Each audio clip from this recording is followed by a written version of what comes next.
ஐயம் இருந்ததோர் காலத்தில் ஆவிக்கூரை வாழ்ந்தான். மீட்பருதேர பேலத்தால் சத்துருவை வென்றேன். என் பயம் யாவும் நீங்கிற்று, இயேசு கை தூக்கினார். முற்றும் என் உள்ளம் மாறிற்று, இயேசென்னை காக்க வல்லோ. முற்றும் என் உள்ளம் மாறிற்று, இயேசென்னை காக்க வல்லோ. காக்கும் வல்ல மீட்பர் உண்டேனுக்கு, உண்டேனுக்கு, உண்டேனுக்கு. காக்கும் வல்ல மீட்பர் உண்டேனுக்கு, காத்திடுவார் என்றுமே. வானத்திலும் பூமியிலும் அதிகாரம் பெற்ற நம்முடைய இரட்சகரும் கர்த்தருமாய் இருக்கிற இயேசு கிறிஸ்துவின் நாமத்தினாலே இன்றைக்கு என்னோடு கூட தேவ சமூகத்தில் காணப்படுகிற எல்லா பரிசுத்தவான்களுக்கும் பரிசுத்த மனவாட்டிகளுக்கும் கூட நான் ஆண்டவருடைய நாமத்தினாலே வாழ்த்துக்கள் கோருகிறேன்.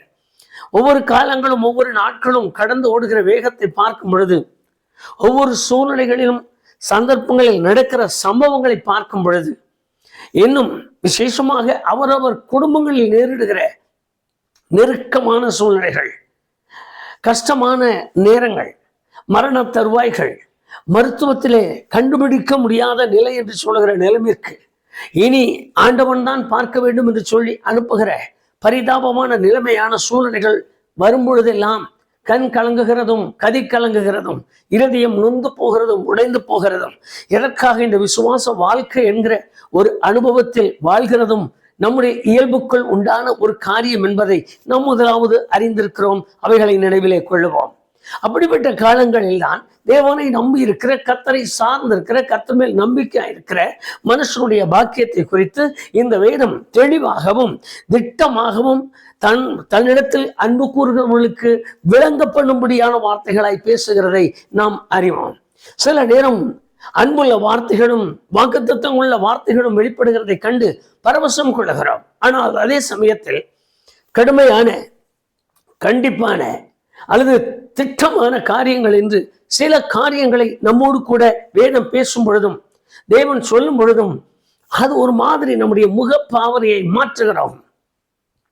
முகநாடி ஏன் வேறுபட்டது என்று கேட்கிற அளவுக்கு நம்முடைய முக சாயல், முக பாவனை, நம்முடைய நடைமுறை தோற்றம், நம்முடைய உருவத்தின் எல்லாமே மாறிவிடுகிறது.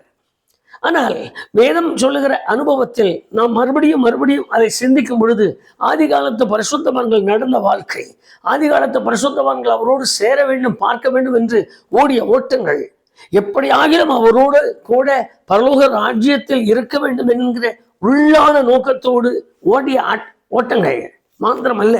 இன்னும் சுருக்கமாக நம்முடைய வார்த்தைகளுக்குள்ளே கொண்டு வருவோமானால், நித்திய ஜீவனை பெற்று அவருடைய மார்பிலே சாய்ந்திருந்த அவருடைய சாயலாய் மாறி அவரை தரிசிக்க வேண்டும் என்கிற நோக்கத்தோடு ஓடியவைகளை எண்ணும் பொழுது பரவசம் கொள்ளுகிறோம்.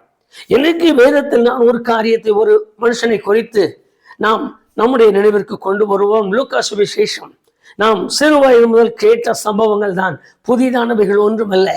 ஆனால் அவைகளுக்குள் மறைந்திருக்கிற சில காரியங்கள் ஒருவேளை நாம் மறந்திருப்போம். ஆனால் தேவன் நமக்கு நினைவுபடுத்தும்படியாக லூக்கா சுவிசேஷம் 19ஆம் அதிகாரம் 2வது வசனத்தில் அங்கு ஒரு மனிதனை நாம் பார்க்கிறோம். ஒரு அருமையான மனிதன், மிகவும் கொல்லமான மனிதன், தலைவனுடைய பதவி எடுத்த பொறுப்பெடுத்த மனிதன், அதோடு கூட மிக பெரிய செல்வந்தனான மனிதன், யூத குலத்தை சேர்ந்தவன். நீங்கள் ஒருவேளை இந்த வேத புஸ்தகத்தில் அந்த சம்பவங்கள் இல்லாவிட்டாலும் மற்ற காரியங்களை குறித்து அவனை பார்க்கும் பொழுது அந்த சம்பவங்களை எல்லாம் அறிந்து கொள்ளலாம். அதோடு ஆபிரகாமின் குமாரன் என்று சொல்ல அவரை குறித்து 9வது வசனத்தில் வாசிப்பீர்கள். ஆனால் ஆபிரகாமின் குமாரன் என்று எழுதின அந்த பாகத்தையும் நாம் வாசிக்கலாம்.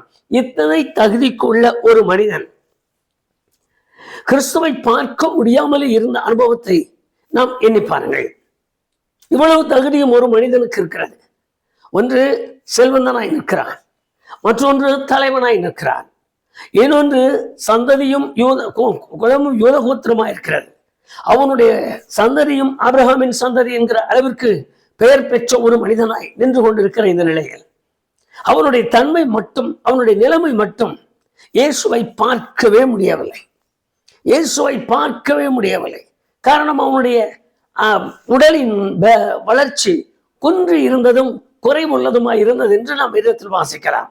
இதற்காக நம் ஒவ்வொரு ஆராதனையிலும் போதகர்கள் சொல்லிக் கொடுக்கிற அருமையான அர்த்தமுள்ள வார்த்தைகள் உண்டு. வளர்ச்சியற்ற நிலைமை, ஆவியில் வளர்ச்சி இல்லை, ஆத்மாவிலே வளர்ச்சி இல்லை, தேவனை சந்திப்பதிலே வளர்ச்சி இல்லை என்று சொல்லிக் கொடுக்கிற அநேக காரியங்களை நாம் அறிந்திருக்கிறோம், கேட்டிருக்கிறோம். இன்றைக்கும் அப்படிதான் ஒரு சம்பவத்தை நாம் நம்முடைய நினைவிற்கு கொண்டு வருவோம். நம்ம அதை மறுபடியும் ஒரு முறை நம்முடைய அருமையான அபிஷேகம் பெற்ற கர்த்தருக்குரிய தாகத்தோடு கூட ஊழியம் செய்த அந்த பரிசுத்தவான்கள் நமக்கு சொல்லிக் கொடுத்த அந்த வார்த்தை, அவன் வளர்ச்சி அற்றவனாய் இருந்தான் என்பதை முதலாவது நம்முடைய மனதில் நிறுத்திக் கொள்வோம். பிறகு மற்றவர்களை பார்க்கலாம். வளர்ச்சியற்ற ஒரு நிலைமை, அவனுடைய ஆஸ்தி, அவனுடைய சொத்து, அவனுடைய பதவி, அவனுடைய உயர்ந்த நிலை, அவனுக்கு இருக்கிற நல்ல அந்தஸ்து, அவனுடைய குலம், அவனுடைய கோத்திரம் என்று எல்லாமே பெரியவைகளாய் காணப்பட்டாலும் இயேசுவை பார்க்கத்தக்கதான வளர்ச்சி அற்ற ஒருவனாய் இருந்ததை என்பதை நாம் இப்பொழுது நம்முடைய நினைவிலே கொள்வோம். நம்முடைய அனுபவங்களில் அப்படிப்பட்டவைகள் இருக்குமானால் இன்றைக்கு சிந்தியுங்கள். அப்படிப்பட்ட வளர்ச்சியற்ற தன்மை அவரை பார்க்க முடியாதபடி நமக்கு இருக்கிறவைகளால் நாம் சூழப்பட்டிருந்து, நமக்கு இருக்கிறவைகளால் நாம் அப்படியே அடக்கி இருந்தால் அவைகளை நாமே ஆவிக்குரியவைகளாக எண்ணி அவைகளை எல்லாம் கொஞ்சம் கலைந்து போடுவதற்கு பயிற்சி எடுப்போம். நாம் நம்முடைய காரியத்திற்கு வருவோம். இன்றைக்கு எழுதின அந்த வேத வசனத்தில் 4வது வசனத்தை நம்முடைய நினைவிலே கொள்வோம். லூக்கா சுவிசேஷம் 19ஆம் அதிகாரம் 4வது வசனத்தில் எழுதின அந்த வார்த்தையை கவனியுங்கள். அவன் இயேசுவை பார்க்கும்படி ஓடினான் என்று எழுதியிருக்கிறார். அவர் எந்த வழியில் வருகிறார் என்று பார்த்தான், பார்க்கும்படி ஓடினானாம். இந்த ஓட்டம் ஒன்றுதான் நம்முடைய நினைவில் இன்றைக்கு நம்முடைய தியானத்திற்கு உரியதாய் மாற வேண்டும். ஒரு ஓட்டம் என்கிற அனுபவங்கள் நம்முடைய வாழ்க்கையில் முன்னேறுகிற காரியத்தை காண்பிக்கிறதை நாம் அறிவோம். மாத்திரமல்ல, ஒரு ஓட்டம் என்பது எல்லா விஷயத்திலும் அது ஒரு பெரிய முன்னேற்றத்தையும் முன்னுக்கு ஓடுவதையும் அவனுடைய முயற்சியையும் காண்பிக்கிற ஒரு வார்த்தை. என்றைக்கு நாம் அதை சொல்லுவோம், முந்தி ஓடினான், முந்தி நிற்பான், முந்தி உள்ள ஆளாயிருப்பான், அவன் எல்லாவற்றிலும் முதன்வனாய் இருப்பான் என்று சொல்லுகிற வார்த்தைகளை எல்லாம் நாம் கேட்டிருக்கிறோம். ஆனால் இங்கு ஒரு ஓடுகிற ஓட்டம், இயேசுவை பார்க்கும்படி முந்தி ஓடினான் என்கிற ஒரு காரியம் உண்டு. பார்க்க முடியாத ஒருவன், வளர்ச்சியற்ற ஒருவன், தான் எந்த காலத்திலும் அவர் ஜனக்கூட்டத்திற்குள்ளாக அவரை இனி தரிசிக்க முடியாது. அவரா உயர ஏறி நின்றால் நாம் பார்க்கலாம், அதை தவிர வேறு ஒரு வழி இல்லை என்று சொல்கிற ஒரு மனிதன் அவரை ஏற வைத்து பார்ப்பதற்கு முன்பு, அவரை உயர வைத்து பார்ப்பதற்கு முன்பு, அவரை தூக்கி வைத்து பார்ப்பதற்கு முன்பு நான் அவரை பார்க்க வேண்டும் என்று முன்னால ஓடுகிற ஒரு ஓட்டத்தை நாம் இங்கு வாசிக்கலாம். எனக்கு அருமையான கர்த்தருடைய பிள்ளைகளே, எத்தனையோ ஆண்டுகள் கிறிஸ்தவ மார்க்கத்தில் வாழ்கிறோம். எத்தனையோ பேர் கிறிஸ்தவர்களாகவே காணப்படுகிறோம். திருமணம் ஆலயத்தில், சாவடக்கம் ஆலயத்தில், மற்ற காரியங்கள் விசேஷங்கள் ஆலயத்தில், வீடு கட்டினால் ஆலயத்தில் உள்ள போதகர் நம்முடைய வீடு தேடி வந்து நமக்கு ஜெபித்து கொடுக்கிற அனுபவம். வேறு ஒரு காரியத்தை செய்தால், ஒரு பத்திர பதிவு செய்தால் கூட போதகர் கூட வர வேண்டும் என்று அழைத்து கொண்டு போகிற எத்தனையோ குடும்பங்கள், எத்தனையோ விசுவாச குடும்பங்கள் உண்டு. இவைகள் எல்லாம் நாம் ஓடுகிற ஓட்டத்தின் காரியத்தை குறிக்கிறது என்று ஒரு புறத்தில் இருந்தாலும், நான் ஆண்டவரை பார்க்கும்படி என்ன விதமான ஓட்டத்தில் ஓடுகிறேன் என்பதை நாம் அறிந்து கொள்வோமானால் நம்முடைய உணர்வு பூரணம் உள்ளதாய் மாறும். நீங்கள் வாசித்து பாருங்கள், 1 தீமோத்தேயு 4ஆம் அதிகாரம் 7ஆம் வசனத்தில் அப்போஸ்தலன் பவுல் இந்த வார்த்தையை ஒரு விதமாய் சொன்னார். நான் என் ஓட்டத்தை முடித்தேன் என்று சொன்னார். ஏதோ அவர் ஓடி இருக்கிறார், ஒரு ஓட்டம். இந்த ஓட்டம் இயேசுவை பார்க்க வேண்டும் என்று ஒரே ஒரு நோக்கத்தோடு. பிலிப்பியரின் புஸ்தகத்தை திருப்பி பாருங்கள். அப்போ இங்க பவுல் சொல்லும் பொழுது அங்கு நேர்த்தியாக எழுதினார், நான் லக்கை நோக்கி ஓடுகிறேன், நான் ஒரு காரியத்தை குறித்து வைத்தேன், எனக்கு ஒரே ஒரு நோக்கம், எனக்கு ஒரே ஒரு சிந்தை. நான் இந்த நோக்கத்தில் அதை பெற வேண்டும் என்கிற நோக்கத்தோடு நான் ஓடிக்கொண்டிருக்கிறேன். அதை நான் பெற்றே தீர வேண்டும் என்கிற ஒரே ஒரு எண்ணத்தோடு என்னுடைய வேகம் அதிகரித்திருக்கிறது என்று சொன்னால் நான் ஓடிக்கொண்டிருக்கிறேன். இந்த ஓட்டத்தை நான் இப்பொழுது முடித்திருக்கிறேன், நான் பெற்றுக்கொண்டேன் என்கிற நம்பிக்கையோடு. இந்த நிலையில் தான் இன்றைக்கு நாமும் வேதத்தை ஆராய்கிறவர்களாக சிந்திக்கிறவர்களாக மாற வேண்டும். நான் ஓடுகிற ஓட்டம் இயேசுவை பார்க்கத்தானா என்ற ஒரு கேள்விக்கு இன்றைக்கு நாம் விடை காண்பதே பெரிய காரியம். ஒரு ஓட்டம் ஓடுவது என்றால் எப்படி என்று கொஞ்சம் சிந்தனைக்கு வாருங்கள். என்னோடு வருகிறவன் நான் பிரிந்து ஓட வேண்டும், நான் சுமந்து வந்தவைகள் அல்லது என்னோடு இருக்கிறவர்கள் மறந்து ஓட வேண்டும், அல்லது நான் விட்டு ஓட வேண்டும் என்று சொன்னால் அதை களைய வேண்டி ஓட முடியாமல் போனால் களைந்து போட்டு ஓட வேண்டும். இவைகள் எல்லாம் நம்முடைய நினைவிற்கு கொண்டு வாருங்கள். இன்றைக்கு நான் பரிசுத்த ஆவியின் அபிஷேகம் பெற வேண்டும் அல்லது தேவனுடைய ராஜ்யத்தை சேர வேண்டும், நான் மரித்த பின்பு தேவனோடு கூடத்தான் வாழ வேண்டும் என்று எண்ணிக்கொண்டிருக்கிற அல்லது விசுவாசத்தில் தங்களை வளர்த்தி கொண்டிருக்கிற என்று சுருக்கமாய் சொன்னால் ஆண்டவரோடு கூட பழக வேண்டும் என்று விரும்பி இருக்கிற அருமையான கர்த்தருடைய பிள்ளைகள், எதை உதறி இருக்கிறோம், எதை பிரித்திருக்கிறோம், எதை மறந்திருக்கிறோம், எதை விட்டிருக்கிறோம், எதை கலைந்து போட்டிருக்கிறோம் என்று எண்ணி பாருங்கள். சில நாட்களுக்கு முன்பு ஞானஸ்நானம் பெற்றுக்கொள்ள முடிய ஒரு அருமையான குடும்பமே வந்தார்கள். அதில் ஞானஸ்நானம் பெற்றுக்கொண்டார்கள். பெற்றுக்கொண்டு கடந்து போன பின்பு முந்தைய பழக்கங்கள் எப்படி இருந்ததோ அதே பழக்கம் அப்படியே, முந்தைய அனுபவங்கள் எப்படி இருந்ததோ, தீய பழக்கங்கள், கெட்ட பழக்கங்கள், குடிகார பழக்கங்கள் அல்லது ஆகாதவைகள், மாம்சத்திற்கு விரோதமானவைகள் என்று நான் சொல்லலை, பக்திக்குரியவைகளாக எதையெல்லாம் வேண்டாம் என்று வெறுக்க வேண்டிய கட்டாயம் இருந்ததோ அவைகள் அப்படி இருக்கிறது. அவைகளை நான் எப்படி அதை பொதுப்படையாய் நான் சொல்லுவதற்கு எனக்கு கொஞ்சம் சிரமம் தான். ஆனாலும் கொஞ்சம் யோசிக்க தொடங்குவது நம்முடைய கடமை. விக்கிரக ஆராதனை வேண்டாம், அதுதான் இருக்கிறது. புண்ணிய ஸ்தலங்கள் வேண்டாம், அதுதான் இருக்கிறது. என்ன இடத்திற்கு போய் நான் தரிசிக்க வேண்டும், அதுதான் இருக்கிறது. என்ன இடத்தில் நான் நின்று அவைகளுக்கு ஒரு பூஜை போட வேண்டும், அதுதான் இருக்கிறது. இந்த படத்திற்கு நான் பூ போட வேண்டும், அதுதான் இருக்கிறது.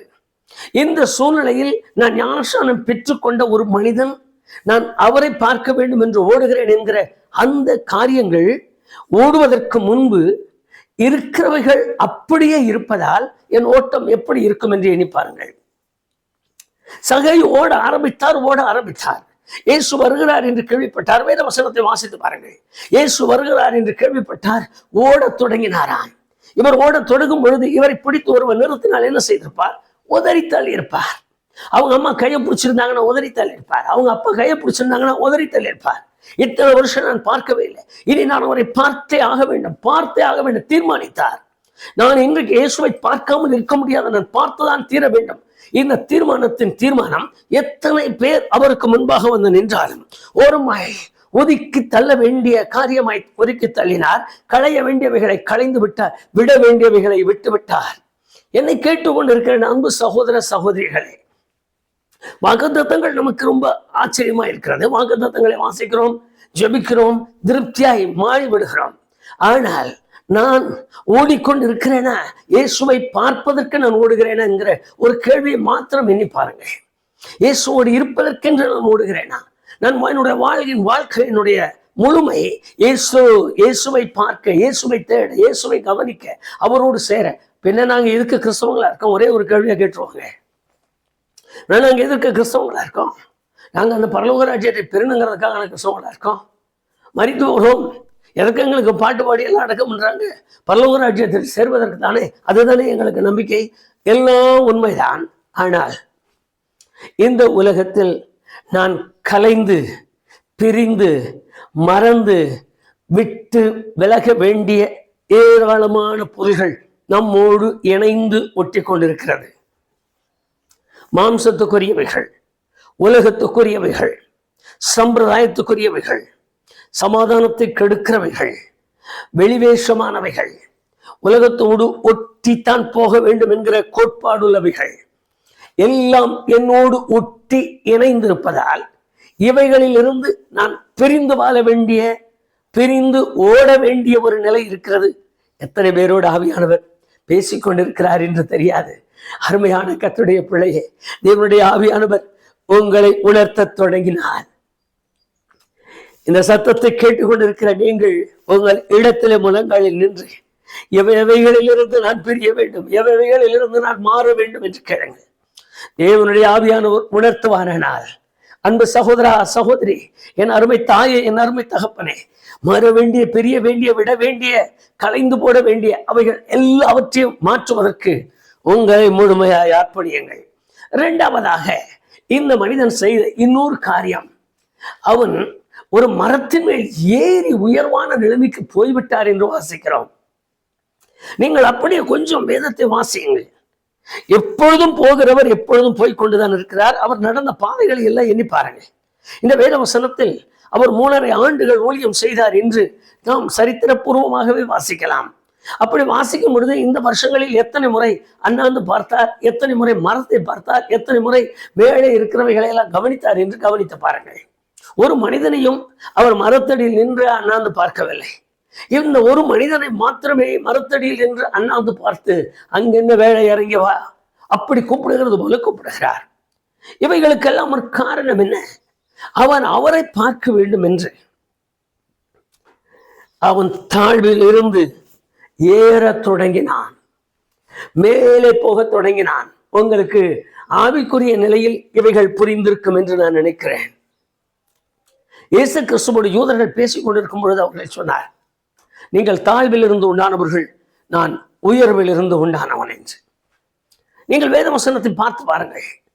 தாழ்வில் இருக்கிற ஒரு மனிதனுடைய எண்ணங்கள், அவன் முன்னதாக ஓட வேண்டிய கட்டாயம் உண்டு. ஓடுகிறது மாத்திரமல்ல, அவன் எல்லாரையும் விட்டு பிரிந்து மேலே நிற்க வேண்டிய அனுபவங்கள் உண்டு. இதற்கு முந்தைய அனுபவங்கள் ஆவிக்குரியவைகள் எப்படி இருந்தது? நான் கற்றுக்கொள்ளாத காலத்தில் நமக்கு எல்லாருக்குமே தெரியும். சிறு வயதிலிருந்து இன்றைக்கு என்னுடைய வயதில் இருக்கிற எல்லாருக்கும் தெரியும். நட வேண்டிய ஒன்று இருக்கும், பழக்கி வைப்பதற்கு, நடப்பதற்கு பழக்க வைக்கிறதற்கு நட வேண்டி என்று சொல்வார்கள். அதற்கு முன்பு அது வாங்க முடியாத நிலையில் இருக்கிற அவர்களுடைய கயிறு கட்டிலுக்குள்ள 2 கால் குழந்தை காலை மாட்டி அந்த கட்டில் மெதுவா இழுப்பாங்க, அந்த குழந்தை கால் எட்டி வைக்கிறதுக்காக. அந்த பழக்கங்களை எல்லாம் அப்படி எண்ணி பாருங்கள். நாளுக்கு நாள் அவைகள் எல்லாம் மாறிதான் இன்றைக்கு வித்தியாசமான நிலைமைக்கு நாம் வந்திருக்கிறோம். இதே அனுபவங்கள் தான். ஆரம்ப காலத்தில் அதை என்னால் விட முடியாதுன்னு நான் சொல்ல முடியாது. நான் அதெல்லாம் இப்ப செய்ய முடியாது. அந்த காலத்தில் இருந்தது போலதான் என்றல்ல. அன்றைக்கு என் ஆண்டவர் என்னை தெரிந்து கொண்டார். கண்டு கொள்வதற்காக எனக்கு கொஞ்சம் கற்றுக் கொடுத்தார். எனக்கு கொஞ்சம் கிருபை கிடைத்தது, எனக்கு கொஞ்சம் இரக்கம் கிடைத்தது, எனக்கு கொஞ்சம் ஜெபம் கிடைத்தது, எனக்கு கொஞ்சம் தயவு கிடைத்தது. ஆனால் என்னிடத்திற்கு எதற்கு அந்த கிருபையை காண்பித்தார்?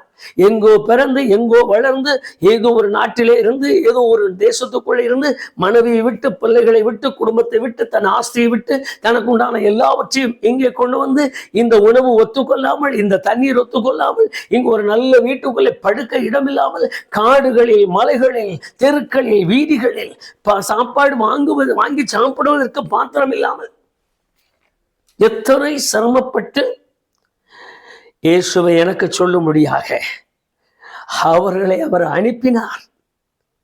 அவர் அனுப்பின பின்பு என்னிடத்தில் அவர் தேடுவது, நான் ஓடுகிற ஓட்டம் ஒன்று, நான் இவர்கள் எல்லாருக்கும் முன்னாக பிரிந்து ஓட வேண்டியவனாய் நிற்கிறேன். மற்றொன்று, நான் ஏறி நிற்க வேண்டியவனாய் நிற்கிறேன். இருக்கிறவர் என்னை பார்க்க வேண்டுமானால் நான் கொஞ்சம் உயரத்தில் நிற்க வேண்டுமா? ஒரு உயர்வான வாழ்க்கையை எண்ணி பாருங்கள். கிறிஸ்தவ வாழ்க்கையில் அல்லது கிறிஸ்தவ மார்க்கத்தில் உயர்வானது எது? இதற்கு முன்பு இருந்தவைகள் என்ன? அவைகள் உயர்வில்லையா? இதற்கு முன்பு இருந்தவைகள் ரொம்ப தாழ்வா?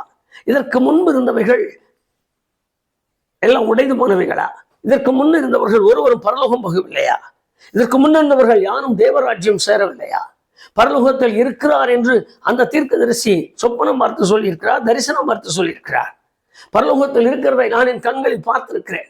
இப்படி பலவிதமான காரியங்களை சொல்லுகிறவர்கள் உண்டு. எனக்கு தெரிந்த ஒரு வார்த்தை இன்றைக்கு உங்களோடு கூட பகிர்ந்து கொள்கிறேன். கொலைசேர் 3ஆம் அதிகாரம் 1-2 வசனங்களை வாசித்து பாருங்கள்.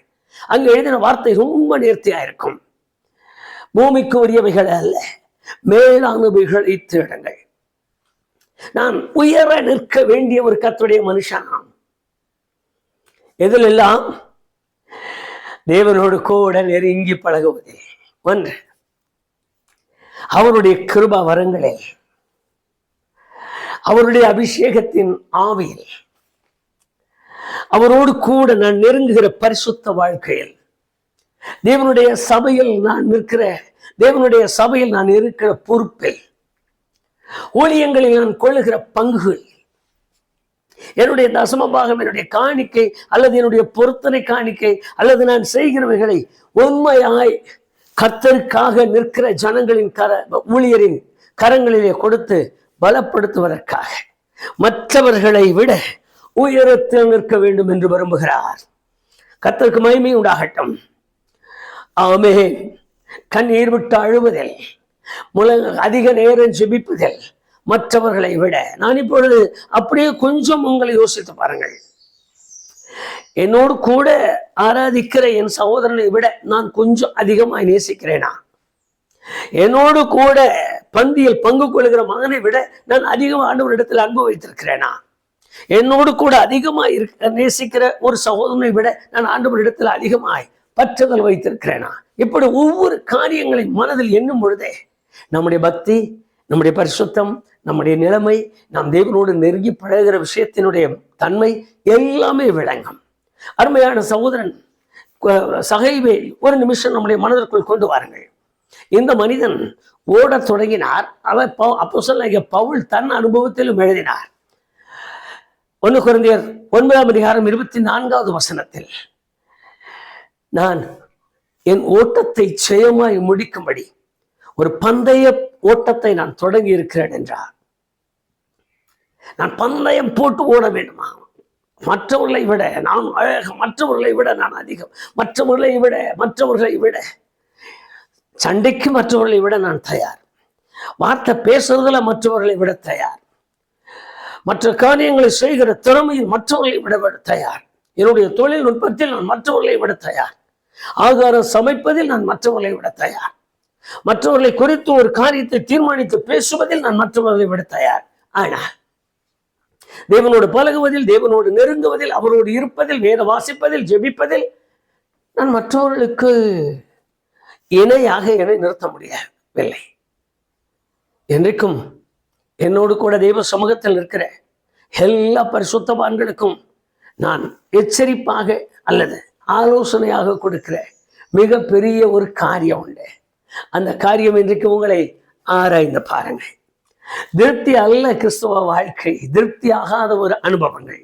ஏனென்றால் நான் அவருக்காக இன்னும் ஏதாயிலும் செய்ய வேண்டும், இன்னும் ஏதாயிலும் நடப்பிக்க வேண்டும், இன்னும் ஏதாயிலும் ஓட வேண்டாம். நான் மற்றவர்களை பார்க்கிறேன், என்னை விட அவர் ஏதோ வேகம் போகிறது போல இருக்கு, நானும் அவரை விட முந்தி போக வேண்டும். இப்படிப்பட்ட நிலையில் வேத புஸ்தகத்தை திறந்தால் நமக்கு பேசிக்கொண்டே போகலாம். ஆனால் நம்முடைய நேரத்திற்குள்ளாக, நம்முடைய ஜெப நேரத்திற்கு நான் அனுமதிக்க விரும்புகிறேன். கொஞ்சம் அப்படியே சிந்தனைக்கு கொண்டு வாங்க. கொள்ளன் தான், ஆயக்காரன் தான், யூத வம்சத்தை சேர்ந்தவன் தான் என்று சரித்திரத்தில் எழுதியிருக்கிறது. ஆபிரகாமின் சந்ததிக்கு மாறியவன், உள்ளவன், உரியவன், உரிமையானவன் என்றுதான் எழுதியிருக்கிறது. ஆனால் இயேசுவை பார்க்க முடியவில்லை. இன்றைக்கு அநேகர் தான தர்மத்துக்குள்ள நுழைஞ்சிடறோம். அவங்களுக்கு அதை செய்துட்டேன், அந்த ஹாஸ்டலுக்கு அதை செய்திருக்கேன், அவங்களுக்கு இத்தனை போர்வை கொடுத்தேன், இத்தனை பெட்ஷீட் கொடுத்தேன், அவங்களுக்கு இத்தனை ஆகாரம் போட்டேன், அவங்களுக்காக நான் இவ்வளவு தியாகம் செய்தேன். நல்லதுப்பா, வேத புஸ்தகம் அது ஒரு நாள் தவறுன்னு சொல்லலை. ஆனால் நான் அவரை பார்க்கும்படி ஓடிக்கொண்டிருக்கிறேனா? என் அனுபவத்தில் நான் அவரை பார்க்கும்படி போகிறேன். நான் அவரை பார்ப்பேனா? அந்த பார்வைக்காகத்தான் நான் பிரிய வேண்டும், பிரிந்து ஓட வேண்டிய கட்டாயத்தில் இருக்கிறேன். உட்கார்ந்து ஆவியானவரோடு கூட கொஞ்ச நேரம் முழங்காலில் நின்று, நான் இந்த பூமியில், இந்த உலகத்தின் வாழ்க்கையில், இந்த மாம்ச வாழ்க்கையில், இன்னும் விசேஷமாக ஆண்டவரே என்னுடைய மாய்மாலமான வாழ்க்கையில் நான் உமக்குரிய காரியத்தில் ஏவைகளை விட்டு பிரிந்து வாழ வேண்டும் என்று விரும்புகிறேன். கேட்டு பாருங்கள். அவரே உங்களுக்கு சொல்லிக் கொடுப்பார், அவரே உங்களை போதிப்பார். ஆகவேதான் அவர் நான் போய் உங்களிடத்திற்கு ஒரு தேற்றவாளனை அனுப்புவேன் என்றார். அவர் வந்து நீதியை குறித்தும் பாவத்தை குறித்தும் நியாய தீர்ப்பை குறித்தும் உங்களுக்கு கண்டித்து உணர்த்துவார் என்றார். அந்த வார்த்தை நிச்சயமாய் நம்முடைய வாழ்க்கையில் நிறைவேறும். கண்டித்து உணர்த்தத்தக்கதான ஒரு நிலையை இன்றைக்கு நான் உருவாக்க வேண்டும். என்னுடைய ஓட்டம் முந்தி ஓடுகிற ஓட்டமா இருக்கிறதா, பெரிந்து ஓடுகிற ஓட்டமா இருக்கிறதா? நான் அவரை பார்க்கும்படி ஓடிக்கொண்டிருக்கிறேனா? மற்றொன்று, நான் அவரை பார்க்கும்படி என் நிலையில் நிற்பதற்கல்ல, நான் கொஞ்சம் உயரப் போக வேண்டுமா? பிதா குமாரன் பரிசுத்த ஆவியானவரின் நாமத்தினாலே என் பாவம் மன்னிப்புக்கென்று நான் முற்றிலும் மனம் திரும்பி ஞானஸ்நானம் பெற்று உயர நிற்க வேண்டுமா? நான் ஞானஸ்நானம் பெற்று வாழ்கிற வாழ்க்கை அல்ல, வாழ்க்கை மாத்திரமல்ல, இன்னும் பரிசுத்தத்தோடு தேவனுடைய ஆவியின் அபிஷேகம் பெற்று இன்னும் கொஞ்சம் மேலே ஏறி நிற்க வேண்டுமா? இன்னும் கொஞ்சம் மேலே போக என் குடும்பத்தோடு கூட, என் பிள்ளைகளோடு கூட, என் மனைவி பிள்ளைகளோடு கூட நான் சேர்ந்து ஜெபத்தோடு கூட இன்னும் என் பரிசுத்தத்தை காத்து கொண்டு நான் வாழ வேண்டுமா? அப்படி கொஞ்சம் மேலே மேலே எண்ணி பாருங்க. ஒவ்வொரு நாளும் ஒவ்வொரு வாரமும் நாம் தவறாமல் ஆவியோடும் உண்மையோடும் தொழுது கொள்ளுகிற, பரிசுத்தத்தோடு தொழுது கொள்ளுகிற, சத்தியத்தை பிரசங்கிக்கிற, என்னை கண்டித்து உணர்த்துகிற, என்னை கடிந்து கொள்ளுகிற இடங்களை தேடி என்னுடைய ஆராதனையின் நேரத்தை நான் உயர்த்த வேண்டுமா? அடுத்த உயர்வு வேதத்தில் எழுதியிருக்கிறது. கர்த்தருடைய பந்தியில் நான் தவறாமல் பங்கு கொண்டு என் ஆத்மா ஜீவனை நான் புதுப்பிக்க வேண்டுமா? நான் மரணம் அடையும் பொழுது நான் அவரை என்னை எழுப்பும்படியாக, என் மாம்சத்திற்கு ஜீவன் உண்டாயிருக்கத்தக்க பலன் காணும்படி நான் எழுந்திருக்க வேண்டுமா? இப்படிப்பட்ட மேலே ஏறி நின்று அவரை பார்த்ததால் அவர் அண்ணாந்து பார்த்து, நான் உங்ககிட்ட தங்குற, இறங்கி வா, கர்த்தருக்கு மகிமை உண்டாகட்டும், 2 பேரும் தங்கி இருக்கலாம் என்று கூப்பிட்டாராம். 2 பேரும் ஒன்னா தங்கி இருக்கலாம் அப்பா, 2 பேரும் ஒன்னா தங்கி இருக்கலாம் வா. நீ எனக்காக ஓடினாய், என்னை பார்க்க ஓடினாய், என்னை பார்ப்பதற்காக ஏறினாய், 2 பேரும் ஒன்று சேர்ந்து தங்கியிருக்கலாம். இந்த அனுபவம் நம்முடைய ஆவிக்குரிய ஜீவியத்தில் காணப்படும்படியாக கண்களை மூடுவோமா? நல்ல பிதாவே, இந்த வேலைக்காக நாங்கள் உமக்கு நன்றி சொல்லுகிறோம். உம்முடைய அளவற்ற கிருபையினால் கொஞ்ச நேரம் நாங்கள் வேதத்தை வாசிக்க எங்களுக்கு கிருபை காண்பித்தேன். அதிகமான காரியங்களை நாங்கள் கற்றுக்கொள்ள முடியாமல் போனாலும் ஆண்டவரே, இன்றைக்கு சகைவை எங்கள் மனதிற்கு கண்களுக்கு முன்பாக நாங்கள் நிறுத்துகிறோம். அந்த மகனுடைய ஒவ்வொரு வேலையையும் நாங்கள் நிறுத்துகிறோம். உம்மை பார்க்கபடி ஓடின ஓட்டம், உம்மை காணும்படி ஏறி நின்ற அந்த உயர்வு நிலையை நாங்கள் இப்பொழுது எங்கள் மனதிலே நினைக்கிறோம். அந்த அனுபவங்களை எங்களுக்கு தாரும். எங்களுடைய விசுவாச வாழ்க்கையில் உம்மை பார்க்கும்படி நாங்கள் ஓடட்டும். எங்கள் விசுவாச வாழ்க்கையில் உம்மை தரிசிக்கும்படி ஓடட்டும். எங்கள் விசுவாச வாழ்க்கையில் உம்மோடி வாழ்கிற அனுபவத்திற்காக எங்கள் நாட்களை, எங்கள் ஓட்டத்தை நாங்கள் பயன்படுத்தும்படி செய்யும்.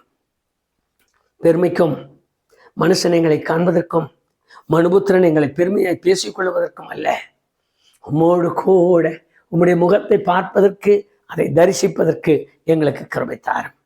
மாத்திரமல்ல ஆண்டவரே, ஏறி நிற்க வேண்டிய ஒரு அனுபவம் எங்களுக்கு தேவை என்று அறிந்திருக்கிறோம். இன்னும் யாரெல்லாம் இந்த பாவ மன்னிப்பு தண்ணீரில் மூழ்கி பிதாகுமாரன் பரிசுத்தாவின் நாமத்தினால் எடுத்துக்கொள்கிற ஞானஸ்நானம், பரிசுத்தாவின் அபிஷேகம், ஆவிக்குரிய நல்ல ஆராதனை இல்லாமல் இன்னும் அந்த உயர்வுக்கு மேலாக போகாமல் தங்களை ஏதோ ஒரு காரியத்திற்குள்ளாக அடக்கி அமிழ்த்து வைத்திருக்கிறார்களோ, தங்களை ஏதோ ஒரு சிந்தைக்குள்ளாக உடைத்து நொறுக்கி வைத்திருக்கிறார்களோ, தங்கள் பாரம்பரியமான காரியங்கள், பழக்க வழக்கமான காரியங்கள், தாங்கள் விட முடியாத காரியங்கள், தாங்கள் மற்றவர்களுக்காக தயவு காட்டி அவர்களை சீர்படுத்துவதற்காக, அவர்களை சரிப்படுத்துவதற்காக தாங்கள் செய்ய முடியாமல் நிற்கிற, தவிக்கிற எல்லா காரியங்களும் அறிகிற அறிவுத்தார். அதை அறிந்து அவர்கள் விட்டு கலைந்து உம்முடைய முகத்தை பார்க்க நிற்கிற தாரம். ஒவ்வொருவர் மேலும் உடைய கண்ணோக்கமாக இருக்கட்டும். ஆசீர்வதிக்கவே ஆசீர்வதியும். இயேசு கிறிஸ்துவின் நாமத்தில் ஜெபிக்கிறேன் பிதாவே, ஆமென். அண்ணாந்து பார்த்து, இன்றைக்கு நான் உன்னோடு தங்குகிறேன், இறங்கி வா என்று அழைத்தவர் இன்றைக்கு உங்களையும் அழைத்து உங்களோடு கூட இரவு பகலாய் தங்கியிருப்பாராக. ஆமென், ஆமென்.